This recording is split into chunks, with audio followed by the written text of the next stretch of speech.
perdre du poids, en fait, finalement, il faut manger. Ah oui, parce que souvent on dit je veux perdre du poids, je vais me restreindre. Ah ouais, non. Je vais m'affamer, c'est ce qui revient. J'arrête de manger, donc plus de calories, je perds du poids. Et ça me surprend encore aujourd'hui, dis-toi. Par exemple, mon dernier combat, mon poids il stagnait. J'arrivais plus à perdre. Je m'entraînais de plus en plus dur. Je mangeais, parfois même je mangeais un peu moins pour perdre du poids. Tous les jours je me pesais et au bout d'une semaine mon poids il bouge pas. Et du coup je fais un coup de fil à mon nutritionniste et je lui dis que ça descend pas, etc. Elle me dit t'inquiète pas, ok on va changer. Hop hop hop, elle ajuste. Elle me rappelle le lendemain, elle me dit alors j'ai augmenté, on est passé de 2 œufs à 3. J'étais sûr, elle me dit t'inquiète, je rajoute. Et elle me dit par contre tu te pèses une fois par semaine, puis pas tous les jours. Parce que en fait ça varie selon les entraînements, selon si t'as trop bu, une fois par semaine. Mange.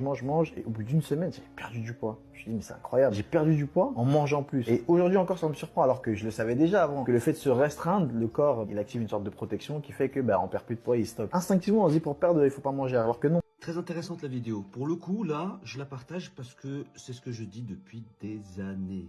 Arrêtez de vous affamer. Vous voulez réellement perdre du poids. Déjà travailler sur vos habitudes, vos comportements vis-à-vis de l'alimentation et manger. Vous avez besoin d'énergie. On a besoin d'énergie pour soutenir le corps. Mais il suffit de trouver un juste milieu entre justement la petite part du déficit calorique qu'il faut amener pour pouvoir activer justement l'oxydation du gras et en même temps trouver l'énergie pour pouvoir soutenir votre corps parce que vous allez vous mettre à être actif dans la journée, à marcher, à bouger et avoir des temps aussi d'activité sportive pour justement vous dépenser, activer votre métabolisme encore plus intensément et en continuer à créer justement cette consommation énergétique.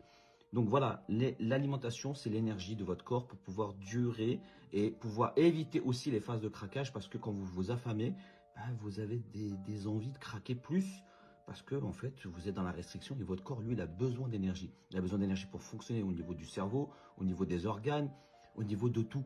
Donc, et au niveau psychologique aussi, parce que c'est hyper frustrant de se dire qu'on mange moins et en plus de ça, vous vous affamez à la fois sur la quantité mais aussi sur les aliments. Alors bien sûr, il faut avoir une hygiène alimentaire équilibré, mais pas d'interdit, mais en ayant des apports qui soient riches, intéressants, nutritifs, mais aussi avoir des plaisirs. Sinon, dans ces cas-là, un équilibre sans plaisir, c'est pas un équilibre. Mais aussi travailler sur les causes de la prise de poids, ça c'est aussi très important. Voilà, prenez soin de vous, mangez bien et à la prochaine.